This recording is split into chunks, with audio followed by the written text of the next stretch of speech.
ഖന്തഖുണ്ടായത്. അല്ലാതെ അള്ളാഹിനെ പോലെ ഇബ്രാഹിം നബിയും അള്ളയാണ്, അത് ഞങ്ങൾ അംഗീകരിക്കൂല. ഇബ്രാഹിം നബിനെ അള്ളാഹിനെ പോലെയുള്ള കഴിവുള്ള ആളാക്കാൻ പറ്റൂല, അള്ളാഹു ഒന്നേ ഉള്ളൂ പ്രപഞ്ചത്തിന് എന്ന് പറഞ്ഞ് വാദിച്ചത് കൊണ്ടല്ല അവിടെ കച്ചറുണ്ടായത്. കാരണം പ്രപഞ്ചത്തിനൊരു അള്ളാഹുവേ ഉള്ളൂ എന്നു, ആ റബ്ബ് മാത്രമാണ് ലോകം നിയന്ത്രിക്കുന്നതെന്നു അവർ വ്യത്യസ്തമായ ഘട്ടങ്ങളിൽ സമ്മതിച്ച കാര്യമാണ്. അതുകൊണ്ടാണല്ലോ ഖുർആൻ തന്നെ സൂറത്ത് സബ 34-ാമത്തെ അധ്യായത്തിൽ 24 കാണാം, ഖുൽ മൻ യർസുഖുകും മിനസ് സമാഇ വൽ അർള്. പിന്നെ അള്ളാഹു പറയാണ്, ചോദിക്കൂ നബിയെ മക്കയിലെ മുശ്രിക്കുകളോട്, ആകാശങ്ങളിൽ നിന്നും ഭൂമിയിൽ നിന്നും നിങ്ങൾക്ക് ഭക്ഷണം നൽകുന്നവൻ ആരാണ്? അതുപോലെ തന്നെ ഖുലില്ലാഹു വ ഇന്നാ ഔ ഇയ്യാകും ലഅലാ ഹുദൻ ഔ ഫീ ലലാലിൻ മുബീൻ. അവർ പറയും ആരാണെന്ന് ചോദിച്ചാൽ വ്യക്തമായിക്കൊണ്ട് അള്ളാഹു ആണ്, അള്ളാഹു ആണെന്ന് പറഞ്ഞു കൊടുക്കൂ നബിയെ. സന്മാർഗത്തിലോ അല്ലെങ്കിൽ വ്യക്തമായ ദുർമാർഗത്തിലോ നിലകൊള്ളുന്നത് നാമോ അല്ലെങ്കിൽ നിങ്ങളോ? തീർച്ചയായും നിങ്ങൾ ചിന്തിക്കൂ എന്നാണ്. അതുപോലെ തന്നെ വളരെ വ്യക്തമായി കൊണ്ട് നമുക്ക് ഖുർആനിൽ തന്നെ കാണാൻ സാധിക്കുന്നുണ്ട്, വലയിൻ സഅൽതഹും മൻ നസ്സല മിനസ് സമാഇ മാഅ. നിങ്ങൾക്ക് ഉപരിലോകത്തിന് ഉപകാരപ്രദമായ മഴ നൽകുന്നത് ആരാണെന്ന് ചോദിച്ചാൽ അവർ പറയും യഖൂലുന്നല്ലാഹ്. അതൊക്കെ മുഹമ്മദേ അള്ളാഹു തന്നെയാണ്, അതിലൊന്നും യാതൊരു തരത്തിലുള്ള സംശയവുമില്ല എന്ന് വളരെ വ്യക്തമായി കൊണ്ട് അവർ പറയുമെന്നാണ്. അപ്പൊ നോക്കൂ നിങ്ങൾ, മക്കയിലുണ്ടായിരുന്ന മുശ്രിക്കുകള് സമ്മതിച്ചിരുന്നു എന്ത്? അള്ളാഹുവാണ് പ്രപഞ്ചത്തിന്റെ നാഥൻ എന്ന്. പക്ഷേ എന്നിട്ടും അവരെ പറ്റി ഖുർആൻ മുശ്രിക്ക് എന്ന് പറഞ്ഞത് എന്താ? അല്ലാഹു പറഞ്ഞു വമാ ഖദറുല്ലാഹ ഹഖ ഖദരിഹി. അവർ അല്ലാഹു സുബ്ഹാനഹു തആല കണക്കാക്കേണ്ട രൂപത്തിൽ കണക്കാക്കിയില്ല. അവർ പ്രതിസന്ധി ഘട്ടമുണ്ടാകുമ്പോ പടച്ച തമ്പുരാനെ മാത്രം വിളിച്ച് പ്രാർത്ഥിക്കും. നോക്കൂ നിങ്ങൾ, ഖുർആൻ വളരെ വ്യക്തമായി കൊണ്ട് തന്നെ നമുക്ക് പഠിപ്പിച്ചിട്ടുള്ള കാര്യമാണ്. അവർ കുടുങ്ങുന്ന സമയത്ത് പ്രതിസന്ധി ഘട്ടങ്ങൾ വരുമ്പോൾ അവർ പടച്ച തമ്പുരാനോട് മാത്രം ദുആ ചെയ്യും. എന്നാൽ അവര് രക്ഷപ്പെട്ടാലോ അള്ളാന്റെ കൂടെ മറ്റുള്ളവരെയും വിളിച്ച് പ്രാർത്ഥിക്കുകയാണ്. അല്ലാഹു പറയുന്നു, വഇദാ റകിബൂ ഫിൽ ഫുൽകി ദഅവല്ലാഹ മുഖ്ലിസീന ലഹുദ്ദീൻ ഫലമ്മാ നജാഹും മിനൽ ബർരി ഇദാ ഹും മുശ്രികൂൻ. 29-ാം അധ്യായം 65-ാമത്തെ ആയത്താണ്. അല്ലാഹു പറയാണ്, ഫഇദാ റകിബൂ ഫിൽ ഫുൽകി ദഅവല്ലാഹ മുഖ്ലിസീന ലഹുദ്ദീൻ. അവർ കപ്പൽ ഉപയോഗിച്ച് കടലിലൂടെ യാത്ര ചെയ്യുമ്പോ, പായക്കപ്പലിൽ യാത്ര ചെയ്യുമ്പോ കടൽ തിരമാല അവരെ കാർന്നു തിന്നുമ്പോ അപകടത്തിൽപ്പെടുന്ന സമയത്ത് അവരെന്ത് ചെയ്യും? അള്ളാഹിനോട് അവർ ദുആ ചെയ്യും. മുഖ്ലിസീന ലഹുദ്ദീൻ, വളരെ ആത്മാർത്ഥതയോടുകൂടി ഇഖ്ലാസോടുകൂടി തന്നെ. എന്നാൽ ഫലമ്മാ നജാഹും മിനൽ ബർരി ഇദാ ഹും മുശ്രികൂൻ. അവരെ അല്ലാഹു കരയിലേക്ക് രക്ഷപ്പെടുത്തിയാലോ ഉടനെ അവരെ അല്ലാഹു പങ്കുവെക്കുന്നതാണ്. നോക്കൂ നിങ്ങൾ, അല്ലാഹു സുബ്ഹാനഹു തആല പറയാണ്, അവരെ കടയിൽ വെച്ചുകൊണ്ട് രക്ഷപ്പെടാൻ ഒരു പഴുതുമില്ലാത്തവനും ഇബ്രാഹിം നബി കഴിക്കൂല, ഇസ്മായിൽ നബിയെ കാക്കണെന്ന് പറയില്ല, ലാത്തമനാത്ത ഉപലയെന്ന് പറയൂല. മറിച്ച് രക്ഷപ്പെടാൻ ഒരു പഴുതുമില്ലാത്തയിടത്ത് അള്ളാഹനെ മാത്രം അവർ വിളിക്കും. കരയിലേക്ക് എത്തിയാലോ വീണ്ടും അവർ ഇബ്രാഹിം നബിന്റെ തക്കം കൊണ്ട് രക്ഷപ്പെട്ടു. ഇസ്മായിൽ നബി അലൈഹി സ്വലാത്തു വസ്സലാമയുടെ ബർക്കത്ത് കൊണ്ട് ജാഹു കൊണ്ട് കഴിച്ചിലായി എന്ന് ഇന്ന് നമ്മുടെ മുസ്ലിം സമൂഹത്തിലെ ആളുകൾ പറയുന്ന പോലെ ഈ സമുദായത്തിലെ ആളുകളും പറഞ്ഞിരുന്നു. ഈ വിശ്വാസം നമുക്ക് സ്വീകരിക്കണോ? ഇത് വ്യക്തമായി വേർതിരിയുന്ന ഇസ്ലാമിലെ ഒരു ഉജ്ജ്വലമായ ചരിത്ര സംഭവമാണ് യൗമുൽ ഫുർഖാൻ. ധർമ്മത്തെയും അധർമ്മത്തെയും വേർതിരിക്കപ്പെട്ട ബദർ യുദ്ധം അല്ലെ? പരിശുദ്ധ റമദാനിന്റെ പവിത്രമായ ആ രാവുകളില് പ്രിയപ്പെട്ടവരെ ഒട്ടിയ വയറുമായി ഭക്ഷണമില്ലാതെ, ചെരുപ്പില്ലാതെ, പൂർണ്ണമായ വസ്ത്രമില്ലാതെ വിഷമിച്ച് കട്ടപ്പെട്ടുകൊണ്ട് ആ ബദർ രണാങ്കണത്തിലേക്ക് ഇറങ്ങിയ ശുഹദാക്കളായ ബദരീങ്ങൾ, അവരുടെ ചരിത്ര സംഭവം നമുക്ക് പഠിപ്പിച്ചിരുന്നിടത്ത് അബൂജഹൽ ലഅനത്തുല്ലാഹി അലൈഹി ആ പ്രതിസന്ധി ഘട്ടത്തിൽ ദുആ ചെയ്ത ഒരു ദുആ ഉണ്ട്. റസൂലുള്ളാഹി ഇപ്പുറത്ത് ടെന്റിൽ കിടന്ന് കൈകൾ ഉയർത്തി ദുആ ചെയ്ത ദുആവുമുണ്ട്. ഈ രണ്ട് ദുആവും ഉയർന്നത് അല്ലാഹുവിലേക്കാണ്. പക്ഷെ രണ്ട് വിശ്വാസത്തിന്റെ അടിസ്ഥാനത്തിലാണ്. അതുകൊണ്ട് തന്നെ ഒരു വിശ്വാസം അവർ തകർന്നു, ഒരു വിശ്വാസം അവിടെ വിജയിച്ചു. അത് വ്യക്തമായി ഞാൻ നിങ്ങൾക്ക് വിശദീകരിച്ചു തരാം. ബുദ്ധിയുള്ളവർ, കാതുള്ളവർ, കണ്ണുള്ളവർ തുറന്ന് കേട്ടോളൂ. ഇനിയും ഇതിലപ്പുറം ഇത് വേർതിരിക്കാൻ വേറെ ഒരു ചരിത്ര സംഭവമില്ല അല്ലെ? സാധാരണ സ്വന്തം ചോരയും തമ്മിലാണ് ബദറിൽ ഏറ്റുമുട്ടിയത്. ആദർശത്തിന് വേണ്ടിയാണ് അവർ ഏറ്റുമുട്ടിയത്. ആ ബദർ യുദ്ധം നടക്കുന്ന സമയത്ത് നമുക്ക് സ്വഹിയായ ഹദീസിൽ തന്നെ കാണാം, ഇസ്ലാമിന്റെ ചരിത്രത്തിൽ സ്വീകാര്യോഗ്യം കാണാം. അബൂജഹൽ ലഅനത്തുല്ലാഹി അലൈഹി എന്ന മക്കയിലെ മുശ്രിക്കുകളുടെ നേതാവ് സഹോദരങ്ങളെ സകലമായ പടക്കോപ്പുകളുമായി ആയുധങ്ങളുമായി ബദറിലേക്ക് വരുമ്പോ അതിന് തൊട്ടു മുമ്പതാ കഅബാലയത്തിന്റെ മുറ്റത്ത് വരികയാണ്. അവർ കഅബാലയത്തിന്റെ മുറ്റത്ത് നിന്ന് കാബയുടെ കില്ല പിടിക്കുകയാണ്. എന്നിട്ട് കാബയുടെ കില്ല പിടിച്ചിട്ട് ആരോടാ അബൂജഹൽ ദുആ ചെയ്തത്? ഇബ്രാഹിം നബിയെ ഞങ്ങളിതാ മുഹമ്മദിനെ തകർക്കാൻ പോകുന്നു, ഇസ്മായിൽ നബിയെ ഞങ്ങളിതാ മുഹമ്മദിന്റെ കൂട്ടുകാർ ആക്രമിക്കാൻ പോകുന്നു, അതുകൊണ്ട് തന്നെ ലാത്തമനാത്ത ഔലിയാക്കന്മാരെ അമ്പിയാക്കന്മാരെ ഞങ്ങൾക്ക് നിങ്ങളുടെ സഹായം പരിപൂർണമായി തരണേ എന്ന് പറഞ്ഞുകൊണ്ട് ആ മഹാന്മാരോടല്ല അവർ ദുആ ചെയ്തത്. മറിച്ച് ചരിത്രത്തിൽ കാണാം, അബൂജഹൽ ലഅനത്തുല്ലാഹി അലൈഹി കഅബാലയത്തിന്റെ കില്ല പിടിച്ചുകൊണ്ട് പടച്ചതമ്പുരാനിലേക്ക് കൈകൾ ഉയർത്തിക്കൊണ്ട് ദുആ ചെയ്യുകയാണ്. മോയിൻകുട്ടി വൈദ്യർ അദ്ദേഹത്തിന്റെ ബദർ കിസ്സപ്പാട്ട് എന്ന പാട്ടില് വളരെ വ്യക്തമായി കൊണ്ടതാ നമുക്ക് ആ പാട്ട് പഠിപ്പിച്ചു തരികയാണ്. ഇവരോന് ഹാദൽ ബൈത്തുടെ നയന ഹഖോട് ബാത്തുൽ രണ്ടില് ഇതൈ ഫീരി തരുളീബിന് ഇന്ദുദിനം തനില് നമതിരുഭാഗം നിൽക്കുമല്ലോ ഒരു കൂട്ടം ഹക്കുടെ അവരാരിനേക്കറിയാം അവർകള് ഇതൈ ഫീരിത്ത് ഖലാസിയ താക്കിടു നീ ഫരണേ ഫരണേ രണ്ടാലൊരു ദീനിന് പരിശയാക്കിടുതായിനിൽ കാത്തുക ഫത്താഹേ താമസി ചെയ്ത ദുത്തിരമേ ക്ഷണമിന് ഹാസിറേ സുതുറ ഉനകാഖനി ഖദറ അവർ ദുആ ഫത്താഹേ രാഹിലവൻ ഖദ നാക്കിലൈ സത്യമാ സാക്ഷാൽ അബൂജഹൽ ലഅനത്തുല്ലാഹി അലൈഹി കഅബാലയത്തിന്റെ കല്ല് പിടിച്ചുകൊണ്ട് ബദറിലേക്ക് ഇറങ്ങുന്നതിന് മുമ്പ് അല്ലാഹുവോട് മാത്രം തേടുകയാണ്, റബ്ബേ ഞങ്ങളിതാ മുഹമ്മദിനെ നശിപ്പിക്കാൻ പോവുകയാണ്, ഹക്കേ നിന്നും ബാത്തിലേ നിന്നും നിനക്ക് മാത്രമേ അറിയുകയുള്ളൂ, ഇവിടെ ഏതോ ഒരു സംഘം ഹക്കിൻ്റെതുണ്ട്, അതുകൊണ്ട് ഹക്കിനെ നീ വിജയിപ്പിക്കണേ, എന്റെ പ്രാർത്ഥനയ്ക്ക് പെട്ടെന്ന് ഉത്തരം തരണേ എന്ന് പറഞ്ഞുകൊണ്ട് അബൂജഹൽ ലഅനത്തുല്ലാഹി അലൈഹി എന്ന മക്കയിലെ മുശ്രിക്കുകളുടെ നേതാവ് ആ പ്രതിസന്ധി ഘട്ടത്തിലും അല്ലാഹുവോട് ദുആ ചെയ്യുന്നു. ആ പ്രാർത്ഥന ഉയർന്നതും അല്ലാഹുവിന്റെ ദർബാറിലേക്കാണ്.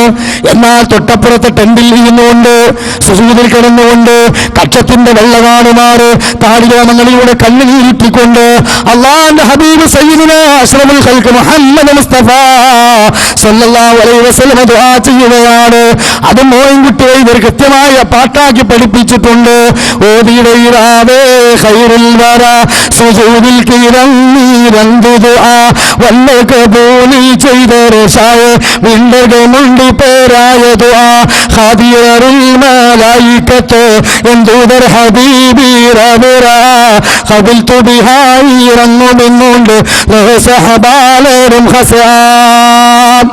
റസൂലുള്ള പറയുകയാണ്, റഹ്മാനായ റബ്ബേ നിന്റെ ലാ ഇലാഹ ഇല്ലല്ലാഹ്ക്ക് വേണ്ടിയാണ് ഞങ്ങളിവിടെ അടുക്കളത്തിലിറങ്ങിയിട്ടുള്ളത്, അതുകൊണ്ട് തന്നെ ഞങ്ങൾക്ക് ഭക്ഷണമില്ല, ഞങ്ങൾക്ക് പാർപ്പിടമില്ല, ഞങ്ങൾക്ക് ചെരുപ്പില്ല, ഞങ്ങൾ വളരെ ദുർബലരാണ്, നിന്റെ സഹായം മാത്രമേ ഞങ്ങൾക്കുള്ളൂ, അതുകൊണ്ട് ഈ കൊച്ചു സംഘം ഇവിടെ നശിപ്പിക്കപ്പെട്ട പിന്നെ ലാ ഇലാഹ ഇല്ലല്ലാഹ് ദഅവത്ത് നടത്താൻ അതനുസരിച്ച് ജീവിക്കുന്ന ഒരു സമുദായം ഇവിടെ ഉണ്ടാവുകയില്ല, അതുകൊണ്ട് ഫൻസുർനാ മഅബിർ അല്ലാഹുവേ ഞങ്ങൾ നീ സഹായിക്കണേ ഈ നിഷേധികൾക്കെതിരെ. ആ ദുആ സഹോദരങ്ങളെ റബ്ബ് കബൂൽ ചെയ്തു. അത് ഉയർന്നത് അല്ലാഹുവിന്റെ സന്നിധിയിലേക്കാണ്. ഇത് ഫസ്തഗീസൂന റബ്ബക്കും ഫസ്തജാബ ലക്കും അന്നീ മുമിദ്ദുക്കും ബിഅൽഫിൻ മിനൽ മലായികത്തി മുർദിഫീൻ. അല്ലാഹ് പറയാണ്, ആ പ്രതിസന്ധി ഘട്ടത്തില് നിങ്ങൾ നിങ്ങളുടെ നാഥനോട് ഇസ്തിഗാസ ചെയ്തപ്പോൾ 1000 വരുന്ന മലക്കുകളെ ഇറക്കിക്കൊണ്ട് ആ ബദറിൽ നിങ്ങളെ നാം സഹായിച്ചു. അടിസ്ഥാനം അവിടെയല്ല പ്രിയപ്പെട്ടവര്, 2 പ്രാർത്ഥനയും ഉയർന്നത് അള്ളാന്റെ അരികിലേക്കാണ്. അബൂജഹൽ കാബത്തിന്റെ കില്ല പിടിച്ച് ഉയർത്തിവിട്ട പ്രാർത്ഥന അള്ളാന്റെ ദർബാറിലേക്കാണ്. റസൂലുള്ള ടെന്റിൽ കിടന്ന് ദുആ ചെയ്തതും അള്ളാനോടാണ്. 2 ഉയർന്നത് റബ്ബിന്റെ സന്നിധിയിലേക്കാണ്. പക്ഷേ ഒന്ന് ഹക്കിന്റെ പ്രാർത്ഥനയായി പോയി, ഒന്ന് ബാത്തിലിന്റെ പ്രാർത്ഥനയായി പോയി, ഒന്ന് തൗഹീദിന്റെ അസഞ്ചലമായ പ്രാർത്ഥനയായി പോയി, ഒന്ന് ശിർക്ക് കലർന്ന പ്രാർത്ഥനയായി പോയി. അള്ളാഹുവോട് മാത്രമേ അല്ലാഹു സുബ്ഹാനഹു വ തആലയോട് ആ പ്രതിസന്ധി ഘട്ടത്തില് ആ കഅബാലയത്തിന്റെ കില്ല പിടിച്ച് ദുആ ചെയ്ത അബൂജഹലിന്റെ വിശ്വാസം എന്താ? അള്ളാഹിനോടും പ്രാർത്ഥിക്കാം, അള്ളാഹിന്റെ കൂടെ മൺമറഞ്ഞു പോയ ഔലിയാക്കളോടും പ്രാർത്ഥിക്കാം എന്ന പഴച്ച വിശ്വാസം. എന്നാൽ റസൂൽ അള്ളാഹിനോട് മാത്രം ഇവിടെ ദുആ ചെയ്യുമ്പോ ജീവിതത്തിന്റെ ഏത് മേഖലകളിലോ ഏത് പ്രതിസന്ധി ഘട്ടങ്ങളിലോ ഏത് അല്ലാത്ത ഘട്ടങ്ങളിലോ അള്ളാഹിനോട് മാത്രമേ ദുആ ചെയ്യാവൂ, അള്ളാഹിനോട് മാത്രമേ പ്രാർത്ഥിക്കാവൂ എന്ന യഥാർത്ഥ അഹ്ലു സുന്നത്ത് വൽ ജമാഅത്തിന്റെ വിശ്വാസത്തിലാണ് അള്ളാഹിനോട് മാത്രം പ്രാർത്ഥിച്ചത്. അതുകൊണ്ട് തന്നെ അല്ലാഹു സുബ്ഹാനഹു വ തആല റസൂലുള്ളാഹിന്റെ പ്രാർത്ഥനയ്ക്ക് ഉത്തരം നൽകി. പ്രതിസന്ധി ഘട്ടത്തിൽ അള്ളാഹിനോട് മാത്രം പ്രാർത്ഥിച്ച, എന്നാൽ അള്ളാഹിന്റെ കൂടെ അമ്പിയാക്കന്മാരെയും വിളിച്ച് പ്രാർത്ഥിക്കാം, അത് തെറ്റില്ല എന്ന് വിശ്വസിച്ച അബൂജഹലിന്റെ പ്രാർത്ഥനയ്ക്ക് ഉത്തരം കിട്ടിയില്ല. അതുകൊണ്ട് പ്രിയപ്പെട്ടവരെ, അന്ന് ആ രണ്ട് സംഘമാണ് ഇവിടെ ഏറ്റുമുട്ടിയതെങ്കിൽ ഇന്നും കേരളത്തിൽ ഈ സമസ്ത പണ്ഡിതന്മാരുമായി മുജാഹിദുകൾ ഏറ്റുമുട്ടുന്ന ഈ വിഷയത്തിൽ തന്നെയല്ലേ ഇവിടെയുള്ള മുസ്ലിയാക്കന്മാർ പറയുന്നുണ്ട് അള്ളാഹിനോടും പ്രാർത്ഥിക്കാം, അള്ളാഹിന്റെ കൂടെ മൺമരിച്ചു പോയ മഹാത്മാക്കൾ ഔലിയാക്കളോടും പ്രാർത്ഥിക്കാം. മുജാഹിദ് പറയുന്നു അള്ളാഹിനോട് മാത്രമേ പ്രാർത്ഥിക്കാവൂ എന്ന്. ആരുടെ വാദമാണ് റസൂലുള്ളാഹിന്റെ വാദം? ആരുടെ വാദമാണ് അബൂജഹലിന്റെ വാദം? ആരാണ് അബൂജഹലിന്റെ കക്ഷി? ആരാ റസൂലുള്ളാഹിന്റെ കക്ഷി? ഏത് കക്ഷിയാ വിജയിക്കുന്ന കക്ഷി? കൃത്യമായി ഓർത്തിരിക്കാൻ ഈ സംഭവം ഇസ്ലാമിൽ വളരെ പ്രധാനപ്പെട്ടതാണ്. അതുകൊണ്ട് വളരെ ഗൗരവത്തോടു കൂടിയാണ് ഇവിടെ പറയുന്നത്, ആത്മാർത്ഥമായിട്ടാണ് പറയുന്നത്. വളരെ കാര്യഗൗരവത്തോടു കൂടി കേട്ടോളൂ, ചിന്തിച്ചോളൂ പ്രിയപ്പെട്ട മുഅ്മിനുകളെ. അതുകൊണ്ട് തന്നെ അല്ലാഹു സുബ്ഹാനഹു വ തആലയോട് മാത്രമേ പ്രാർത്ഥിക്കാവൂ എന്ന ഖുർആനിന്റെ സുന്നത്തിന്റെ അതിശക്തമായ തെളിവുകളുടെ മുമ്പിൽ യഥാർത്ഥത്തിൽ പ്രിയപ്പെട്ടവരെ മാല മൗലിദുകൾ ഒരിക്കലും തന്നെ സ്വീകരിക്കാൻ പറ്റാത്തതാണ്. കാരണം ഈ മൗലിദിലൂടെ പഠിപ്പിച്ചുകൊണ്ടിരിക്കുന്നത് ഇതാണ്. ഈ പരിശുദ്ധമായ റമദാൻ മാസത്തില് സ്വന്തം ശരീരം വരെ കുടുംബത്തിന്റെ അതുപോലെ ബന്ധത്തിന്റെ ആ ബന്ധങ്ങളെല്ലാം മറന്നുകൊണ്ട് ആദർശത്തിന് വേണ്ടി ഷഹീദായിട്ടുള്ള ആ മഹാന്മാരായ ബദരീങ്ങൾ അല്ലാഹുവോട് മാത്രം പ്രാർത്ഥിക്കണമെന്ന ആഹ്വാനത്തിന് വേണ്ടി സഹോദരങ്ങളെ, ഷഹീദായ റബ്ബിന്റെ സന്നിധിയിലെത്തിയവരാണെങ്കിൽ ഈ മഹാന്മാരായ ബദരീങ്ങളെ തന്നെ റമദാൻ മാസം വരുമ്പോ ബദരീങ്ങളുടെ പേരിൽ ആണ്ടുകൊണ്ടാടുകയാണ്. വിനീതമായി ചോദിക്കട്ടെ, അള്ളാഹുവിന്റെ റസൂലിന്റെ കൂടെ ബദറിൽ ഷഹീദായിട്ടുള്ള മഹാന്മാരായ ബദരീങ്ങളുടെ പേരിൽ പിൽക്കാലത്തെ സഹോദരങ്ങളെ ഒറ്റ സ്വഹാബിയെങ്കിലും ആണ്ടുകൊണ്ടാടിയോ? ഒരു ഒട്ടകത്തെ അറുത്തോ? ആ ബദർ ദിനത്തിലേക്ക് ഒരു ആടിനെ അറുത്തുകൊണ്ട് നേർച്ച കൊടുത്തോ? ഇല്ല പ്രിയപ്പെട്ടവരെ. പിന്നീട് ബദർ യുദ്ധത്തിന് ശേഷം അള്ളാഹുവിന്റെ ഹബീബ് ചുരുങ്ങിയത് 8 കൊല്ലമെങ്കിലും ജീവിച്ചിട്ടുണ്ടല്ലോ. ആ 8 കൊല്ലത്തില് അള്ളാഹുവിന്റെ റസൂൽ സല്ലല്ലാഹു അലൈഹി വസല്ലമ നമ്മുടെ സഹോദരങ്ങൾക്ക് വേണ്ടി ഒരു ആണ്ട് കൊണ്ടാടാം എന്ന് പറഞ്ഞുകൊണ്ട് ഒരിക്കലും തന്നെ ആണ്ട് കൊണ്ടാടിയിട്ടില്ല. എന്നാൽ ഇന്ന് നമ്മുടെ സമൂഹത്തിൽ ബദരീങ്ങളുടെ ആണ്ട് കൊണ്ടാടുകയാണ്. പള്ളികളിലും വീടുകളിലും അതുമായി ബന്ധപ്പെട്ടുകൊണ്ട് പത്തിരികൾ ചുട്ട് പള്ളിയിലേക്ക് കൊടുക്കുകയാണ്. പോത്തിന് അറുത്തുകൊണ്ട് കറി വെച്ചുകൊണ്ട് വിളമ്പുകയാണ്. നമുക്കത് കിട്ടാത്തത് കൊണ്ടുള്ള അസൂയയല്ല, നിങ്ങൾ അവിടെ കൊടുക്കുന്ന പണം നമ്മുടെ പോക്കറ്റിലേക്ക് വരുന്നില്ലല്ലോ എന്ന നിരാശയല്ല. മറിച്ച് ഉമ്മമാരെ ചിന്തിച്ചോളൂ, സഹോദരങ്ങളെ ആലോചിച്ചോളൂ. അള്ളാഹുവിന്റെ ഹബീബ് ഒരിക്കലും അത് പഠിപ്പിച്ചിട്ടില്ല. ആ മാർഗം കണ്ട് ഉന്നത വിജയം നേടിയ സ്വഹാബത്ത് പഠിപ്പിച്ചിട്ടില്ല. താബീങ്ങൾ അത് കണ്ടിട്ടില്ല, താബീകൾ അത് കണ്ടിട്ടില്ല. അത് പിൽക്കാലത്ത് കടന്നു വന്നിട്ടുള്ള അനാചാരമാണ്. മാത്രമല്ല, ആ ബദരീങ്ങളുടെ ആണ്ടിന്റെ ആ ദിവസത്തിൽ ഇവർ പള്ളിക്കുള്ളിൽ വെച്ചുകൊണ്ട് എന്താ ചെയ്യുന്നത്?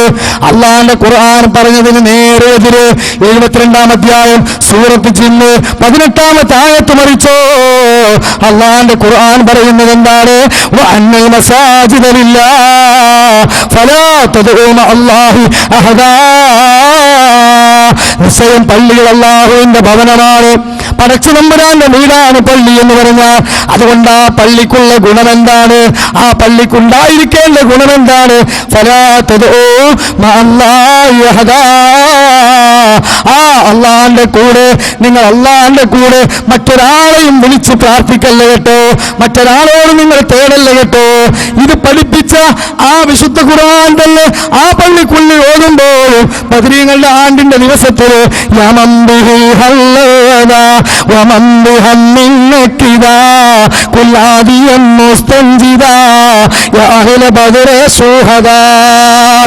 ബദരീങ്ങളെ വിളിച്ചുകൊണ്ട് എന്താ പഠിപ്പിക്കുന്നത്? പറയുന്നതികാരൻ വിഷമങ്ങൾ അധികമാകുമ്പോ, അങ്ങേറ്റത്തെ പ്രയാസങ്ങൾ വരുമ്പോ അത്താണിയായിക്കൊണ്ട് എല്ലാ നിലക്കും നീ വിളിച്ചോ ബദർ ശുഹദാക്കളെ. ഈ രൂപത്തിൽ പ്രിയപ്പെട്ട സഹോദരങ്ങളെ ബദരീങ്ങളെ വിളിക്കാനാ പറയുന്നത്. മാത്രമല്ല അല്ലൽ മികന്ത കാലത്തിലാകപ്പെട്ട് അസുമാഊരത്താൽ നമ്പിടുമെന്നോവര് ഇതിനെ ഫുരയെ എഴുതി കരുതൂകെ ഇതമാകാനില്ല കാളവീരാതെന്നോവര് മതിലുടെ പൊട്ടേലോ തീയുടെ കത്തേലോ മറ്റും ഇല്ലാതെന്നോവര് ഓവറായ വർത്തമാനമാണ്. അല്ലാഹുവിന്റെ റസൂല് സ്വഹാബത്തോ പറഞ്ഞതല്ല. എന്താ പറയുന്നത്? കടം കൊണ്ട് ബുദ്ധിമുട്ടുന്നവര് ബദരീങ്ങളുടെ പേര് ചൊല്ലി ആ കടം വീടുമത്രേ. വീട്ടിൽ നിന്ന് അല്ലാഹു സുബ്ഹാനഹു വ തആലയെ തവക്കുലാക്കി ഇറങ്ങിപ്പോകരുതെന്ന് പഠിപ്പിച്ചതാ റസൂലുള്ള. അത് സ്വീകരിച്ചവരാ സ്വഹാബത്ത്. എന്നാൽ ബദരീങ്ങളുടെ പേരിൽ മാലയുണ്ടാക്കിയവൻ പറഞ്ഞത് എന്താണ്? വീട്ടിൽ നിന്ന് നിങ്ങൾ ഹജ്ജിനോ കച്ചവടത്തിനോ എവിടേക്ക് നിങ്ങൾ യാത്ര പോകുകയാണെങ്കിലോ നിങ്ങൾ ബദരീങ്ങളുടെ പേര് എഴുതിക്കൊണ്ട് അവരെ തവക്കുലാക്കിക്കോ. പ്രിയപ്പെട്ടവരെ, ബിസ്മില്ലാഹി തവക്കൽതു അലല്ലാഹ് ലാ ഹൗല വലാ ഖുവത ഇല്ലാ ബില്ലാഹ്. അല്ലാഹു സുബ്ഹാനഹു വ തആലയിൽ മാത്രം തവക്കുലാക്കാൻ പഠിപ്പിച്ച ഇസ്ലാം എങ്ങനെ സഹോദരങ്ങളെ മരണപ്പെട്ടു പോയ മഹാത്മാക്കൾ തവക്കുലാക്കാൻ പഠിപ്പിക്കും? അപ്പൊ ഇത് അഹ്ലു സുന്നത്ത് വൽ ജമാഅത്ത് പഠിപ്പിച്ച വിശ്വാസമല്ല. റസൂലുള്ള വിജയിക്കുമെന്ന് പറഞ്ഞ കക്ഷിയുടെ വിശ്വാസമല്ല ഇത്. മനസ്സിലാക്കണം നമ്മൾ. യഥാർത്ഥത്തിൽ ഈ വിശ്വാസം ആരിൽ നിന്ന് കടന്നു വന്നതാ? അത് യഥാർത്ഥത്തിൽ അഹ്ലു സുന്നത്ത് വൽ ജമാഅത്തിനകത്തേക്ക് അന്ധവിശ്വാസങ്ങൾ അനാചാരങ്ങൾ കടത്തിക്കൊണ്ടുവന്ന ഷിയാക്കൾ കൊണ്ടുവന്ന വിശ്വാസമാണിത്. ഷിയാക്കളിലൂടെയാണ് സത്യത്തിൽ പ്രിയപ്പെട്ടവരെ ഈ മൗലിദ് സമ്പ്രദായം തന്നെ കടന്നു വന്നത്.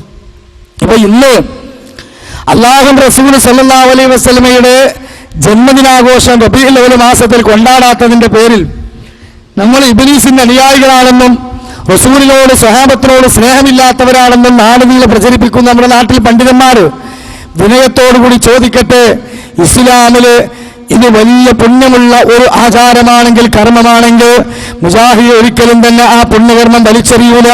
കാരണം ഖുർആനും സുന്നത്തും ഉത്തമരായ സ്വഹാബത്ത് പിൻപറ്റിയ പോലെ പിൻപറ്റണമെന്ന് വാദിക്കുന്നവരാ ഞങ്ങള്, അതിനുവേണ്ടി പരിശ്രമിക്കുന്നവരാ ഞങ്ങള്. അങ്ങനെയുള്ള ഒരു അരക്കഷ്ണം തെളിവ് കിട്ടിയാൽ ഒരിക്കലും നമ്മൾ ഉപേക്ഷിക്കുകയില്ല.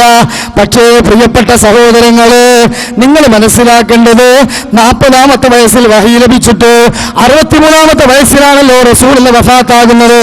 ഇതിനിടയിൽ 23 കൊല്ലക്കാലം കഴിഞ്ഞു പോയില്ലോ. ഈ 23 കൊല്ലത്തിലും ഓരോ വർഷവും റബീഉൽ അവ്വൽ മാസം കടന്നുപോയിട്ട് ഒറ്റ കൊല്ലമെങ്കിലും റസൂലുള്ളാഹി സ്വല്ലല്ലാഹു അലൈഹി വസല്ലമ റബീഉൽ അവ്വൽ ആഘോഷിച്ച് കാണിച്ചു തന്നു. അതാ നമുക്കുള്ള തെളിവ് വേണ്ടത്. ഇന്നത്തെ പോലെ മീലാദ് മീറ്റ് വേണ്ട, മീലാദ് ഫെസ്റ്റ് വേണ്ട, റോഡ് ബ്ലോക്ക് ചെയ്ത പ്രകടന കോലാഹലങ്ങൾ ഒന്നും വേണ്ട. സഹോദരങ്ങളെ, ഒരു 10 ഈത്തപ്പഴം എടുത്തിട്ട് റബീഉൽ അവ്വൽ 12-ന് സ്വഹാബത്തെ ഇന്നിതാ എന്റെ ജന്മദിനമാണ്, അതുകൊണ്ട് നിങ്ങൾ ആഘോഷിച്ചോളൂ, സന്തോഷിച്ചോളൂ എന്ന് പറഞ്ഞുകൊണ്ട് ആ റബീഉൽ അവ്വൽ മാസത്തിനൊരു പുണ്യം കൽപ്പിച്ചുകൊണ്ട് റസൂലുള്ള ഒരു സുന്നത്ത് ചെയ്തതായി നമുക്ക് കാണാൻ പറ്റുമോ? എങ്കിൽ നമുക്ക് റബീഉൽ അവ്വൽ ആഘോഷിക്കാം. 23 കൊല്ലക്കാലത്തെ ജീവിതത്തിൽ ഇല്ല പ്രിയപ്പെട്ട സഹോദരങ്ങളെ. മാത്രമല്ല ആ റസൂലുള്ളാഹി സ്വല്ലല്ലാഹു അലൈഹി വസല്ലമയെ ജീവിതത്തിൽ സ്നേഹിച്ച മഹാന്മാരായ സ്വഹാബികളിൽ പ്രഗൽഭരാണല്ലോ അബൂബക്കർ, ഉമർ, ഉസ്മാൻ, അലി റളിയല്ലാഹു അൻഹും അജ്മഈൻ. ഇവരുടെ 32 കൊല്ലക്കാലത്തെ ഇസ്ലാമിക ഭരണത്തില് ചുരുങ്ങിയത് 30 കൊല്ലമെങ്കിലും റബീഉൽ അവ്വൽ മാസം കടന്നുപോയിട്ട് അവരാരെങ്കിലും ഒരൊറ്റ കൊല്ലം റബീഉൽ അവ്വൽ ആഘോഷിച്ച പ്രിയപ്പെട്ടവര് ഇല്ല എന്നുള്ളതാണ് യാഥാർത്ഥ്യം. അപ്പോൾ അവർക്കൊന്നും റസൂലിനോട് സ്നേഹമില്ലേ? അവരൊക്കെ ഇബ്ലീസിന്റെ അനുയായികളാണോ? അതൊക്കെ ഗൗരവത്തോടുകൂടി നിങ്ങൾ ചിന്തിക്കേണ്ടതും മുസ്ലിയാക്കന്മാരോട് ചോദിക്കേണ്ടതുമാണ്. പ്രിയപ്പെട്ട സഹോദരങ്ങളെ, ഇതിനൊന്നും അവർക്കൊരു തെളിവും ഉണ്ടാവുകയില്ല.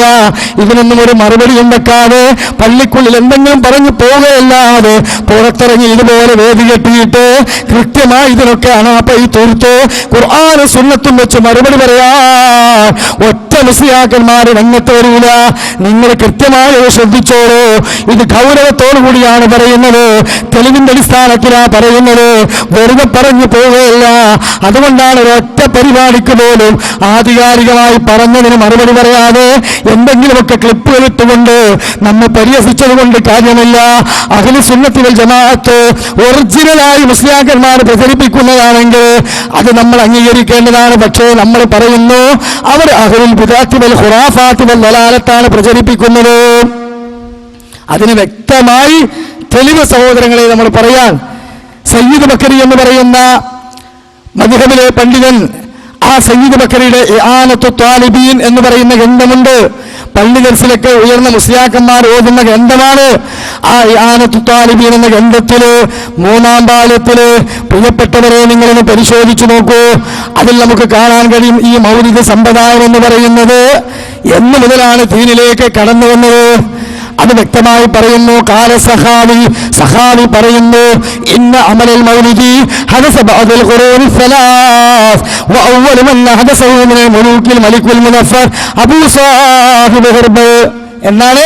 കാല സഹാബി പറയാൻ, ഈ മൗലിദ് എന്ന് പറയുന്ന സമ്പ്രദായം ഒരു മാതൃകയുമില്ലാതെ ദീനിലേക്ക് കടന്നു വന്നതാണ്.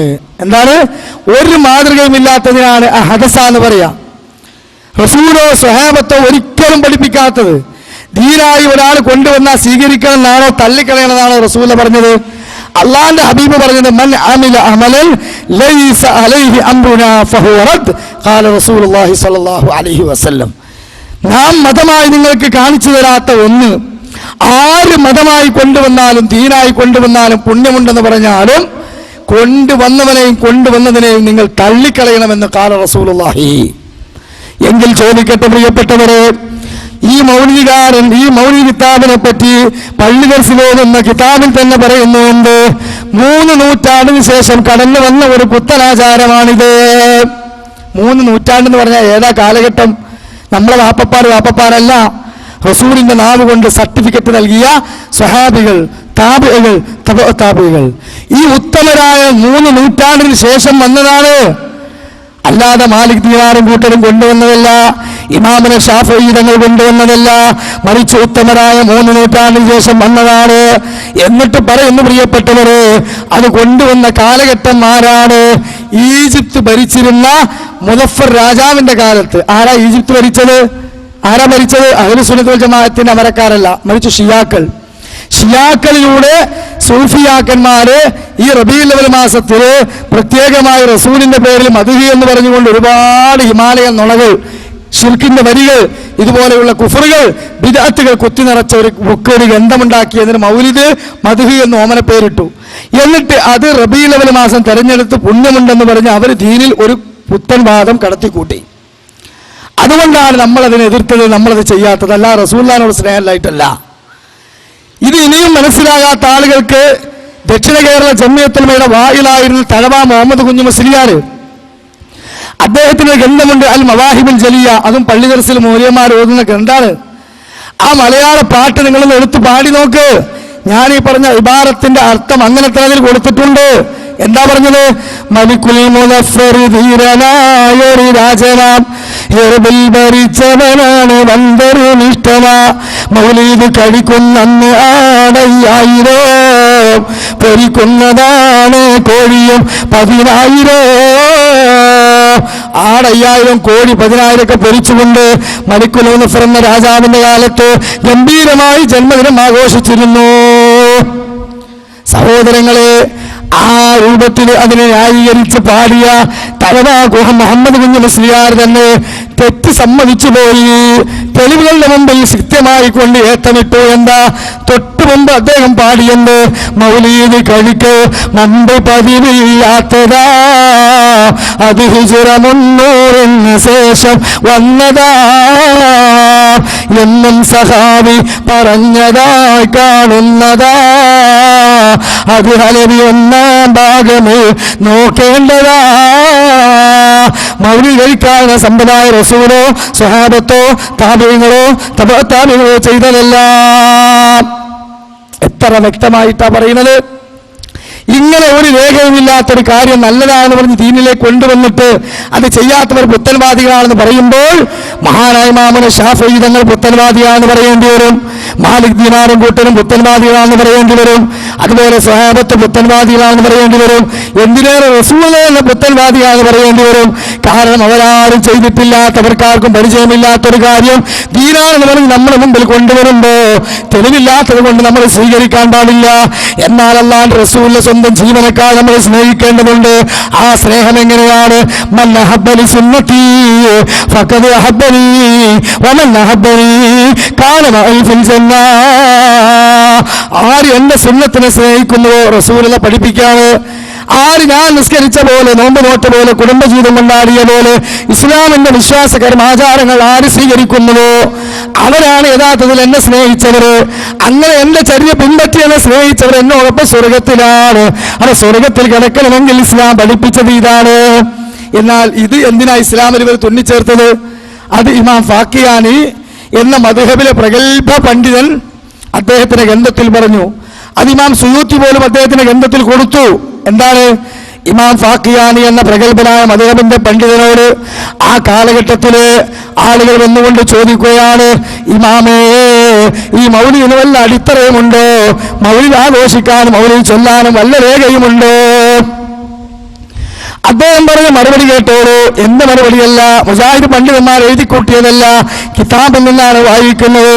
അദ്ദേഹം പറയുന്നില്ല അഅ്ലമു ലിഹാദൽ മൗലിദ് അസ്ലം ഫീ കിതാബിൻ വലാ സുന്നah. വിശുദ്ധ ഖുർആനിലോ തിരുനബി സല്ലല്ലാഹു അലൈഹി വസല്ലമയുടെ സുന്നത്താകുന്ന സ്വഹീഹായ ഹദീസുകളിലോ ഈ മൗലിദിന് തെളിവുള്ളതായി ഞാൻ അറിഞ്ഞിട്ടില്ല. മാത്രമല്ല വലാ യുൻഖൽ അമലുഹു അൻ അഹദുൻ മിനൽ ഉലമാഇൽ ഉമ്മ الذين هم القدوة الدين المتمسكين بآثار المتقدمين. ആ റസൂലിന് ദീന് കേട്ടുപിടിച്ച ഏറ്റവും നല്ല തലമുറ എന്ന് റസൂൽ പറഞ്ഞ സ്വഹാബത്ത്, താബിഈങ്ങൾ, താബിഈകൾ, അവരിൽ നിന്ന് എനിക്കിത് കാണാൻ കഴിഞ്ഞിട്ടില്ല. അവരുടെ മാർഗം പിൻപറ്റിയ ഇമ്മത്തിലും തദൈവ അവിടെയും ഇതില്ല. എന്നിട്ട് വന്ന ആളുകളോട് ഇമാം ഫാക്കിയാനി എന്ന ഖോജ ഫത്വ നൽകുകയാണ്. കേട്ടോളൂ മുസ്ലിമീങ്ങളെ, ബൽ ഹുവ ബിദ്അ. അതുകൊണ്ട് ഇത് സാക്ഷാൽ പുത്തനാചാരമാണ്, ബിദ്അത്താണ്. എന്താ ബിദ്അത്ത് എന്ന് പറഞ്ഞാൽ? ബിദ്അത്ത് എന്ന് പറഞ്ഞാല് അത് കൂലുള്ള കാര്യമൊന്നല്ല. ബിദ്അത്ത് എന്ന് പറഞ്ഞാൽ ദീനില് റസൂലുള്ളാഹി പഠിപ്പിക്കാത്തൊരു കാര്യം, സ്വഹാബത്ത് റസൂലിന് കാണാത്തൊരു കാര്യം കൊണ്ടുവരിക. എന്നിട്ട് കൊണ്ടുവന്നിട്ട് അത് നല്ലതാണെന്ന് പറഞ്ഞാൽ അതിന്റെ പേരാ ബിദ്അത്ത്. അത് ചിലപ്പോൾ ദിക്റിന്റെ രൂപത്തിലും സ്വലാത്തിന്റെ രൂപത്തിലും അതുപോലെ തന്നെയുള്ള ബൈത്തിന്റെ രൂപത്തിലും മധുവിന്റെ രൂപത്തിലും അന്നം ദാനത്തിന്റെ രൂപത്തിലും ഒക്കെ കടന്നു വരും. പക്ഷേ റസൂലുള്ളാഹി ചെയ്യാത്ത രൂപവും രീതിയുമാണോ അത് പുത്തനാചാരമാണ്. ആ പുത്തനാചാരം ചെയ്താൽ എന്താ സ്ഥിതി? കുല്ലു ബിദ്അത്തുൻ ദലാല, എല്ലാ പുത്തനാചാരവും ദലാലത്തിലാണ്. വകുല്ലു ദലാലത്തിൻ ഫിന്നാർ, ദലാലത്ത് പോയി അവസാനിക്കുന്ന നരകത്തിലാണ്.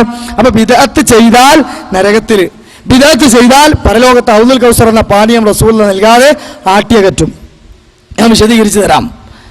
അപ്പൊ ബിദ്അത്ത് എന്ന് പറഞ്ഞാൽ ചെയ്യേണ്ട ഒരു കാര്യമല്ല, ചെയ്യാൻ പാടില്ലാത്ത കാര്യമാണ് സഹോദരങ്ങളെ. അതുകൊണ്ട് തന്നെ ഇമാം ഫാക്കിയാനി പറയാണ് ബൽ ഹുവ ബിദ്അത്ത്, സാക്ഷാൽ ബിദ്അത്താണ്. എന്നിട്ട് അദ്ദേഹം പറഞ്ഞൊരു വാചകം കേട്ടോളി.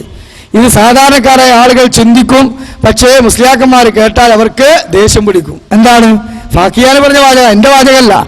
അഹദസൽ ബത്താലൂന വശഹുവത്തു നഫ്സുൻ അത്തനാബിയൽ ലക്കാലൂന. ഇത് ഒരു മാതൃകയുമില്ലാതെ ഉണ്ടാക്കിയ ആളുകൾ ആരാണ്? തീറ്റക്കൊതിയന്മാരായ ശാപ്പാട്ട് രാമന്മാരാണ്.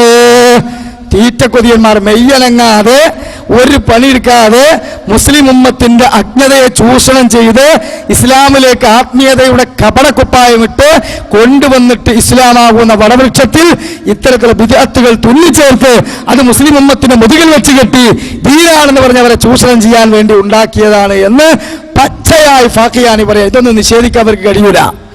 ഇതൊന്ന് തെറ്റാണെന്ന് പറഞ്ഞ് ഇതുപോലെ മറുപടി വെച്ചതിനെ ഗണ്ണിക്കാൻ കഴിയൂല. അതുകൊണ്ടാണ് മറുപടി വെക്കാത്തത്, അതുകൊണ്ടാണ് ആളത്തിലൊതുങ്ങുന്നത്. കാരണം എന്താ? മുജാഹിദുകളെ എങ്ങനെ ഗണ്ണിക്കും? ഖുർആനും ആയത്തും ഹദീസും ഇമാമുകളുടെ ഉദ്ധരണിയും കൃത്യമായി ഉദ്ധരിച്ചുകൊണ്ടല്ലേ ഇവർ അത് പറയുന്നത്. അവർക്ക് ദീനില്ല, ഖുർആനില്ല, സുന്നത്തില്ല, നബിനോട് സ്നേഹമില്ല, അവർ ദീന് വെട്ടിച്ചുരുക്കിയവരാണ് എന്നൊക്കെ നമ്മൾ പറയാനല്ലാതെ കേൾക്കുന്ന സാധാരണക്കാർക്ക് അറിയില്ല. നമ്മൾ വായിക്കണ രാമായണമെല്ലാം, ബൈബിളെല്ലാം, ഭഗവത്ഗീത എല്ലാം ഇതൊക്കെ ഖുർആനും സുന്നത്തും സ്വഹാബത്തിന്റെ വാക്കുകളും മഹാന്മാരാ ഉദ്ധരണികളുമാണ്. വ്യക്തമായി ദീനിന്റെ പിൻബലമാണിത്. അതുകൊണ്ട് വിജയിക്കുന്ന കക്ഷിയുടെ കൂടെ സ്വർഗത്തിൽ എത്തണമെന്ന് താല്പര്യമുള്ളവരോട് ആത്മാർത്ഥമായിട്ടാണ് പറയുന്നത്, നിങ്ങൾ മുജാഹിദാകണമെന്നല്ല, നിങ്ങൾ അഹ്ലു സുന്നത്ത് വൽ ജമാഅത്താകണം, ഒറിജിനൽ അഹ്ലു സുന്നത്ത് വൽ ജമാഅത്ത്. സുന്നി എന്ന് പറഞ്ഞാൽ സുന്നത്തെടുക്കണമെന്ന പേരാണ്. പല്ലില്ലാത്തവനെ പല്ലാന്ന് വിളിക്കണ പോലെ ആകാൻ പാടില്ല സുന്നി എന്ന് പറഞ്ഞാൽ. സുന്നത്തെടുക്കണവരെ സുന്നി എന്ന് പറയാ. ആ സുന്നത്ത് എവിടെ? ബിദ്അത്തുകൾ മാത്രമേ നമ്മുടെ ജീവിതത്തിലുള്ളൂ. അത് എവിടുന്ന് കിട്ടിയതാ? പാരമ്പര്യമായി മുസ്ലിം സമൂഹത്തിൽ കടന്നു വന്നു. ഇത് തെറ്റാണെന്ന് പഠിപ്പിച്ചു കൊടുക്കേണ്ട പണ്ഡിതന്മാർ പരമാവധി പുതിയ ദീനിൽ കുത്തിച്ചേർത്തു. അവർ ജീവിക്കാൻ മാർഗമുണ്ടാക്കി, അല്ലേ? അതിന്റെ ഭാഗമായി കടന്നു വന്നതല്ലേ സഹോദരങ്ങളെ മഹാനായ മുഹീദ്ദീൻ ശൈഖ് റഹ്മത്തുള്ളാഹി അലൈഹിയുടെ പേരിലുള്ള ജീലാനി ദിനം, അല്ലേ? എന്താ ഈ ജീലാനി എന്ന് പറയുന്നത്?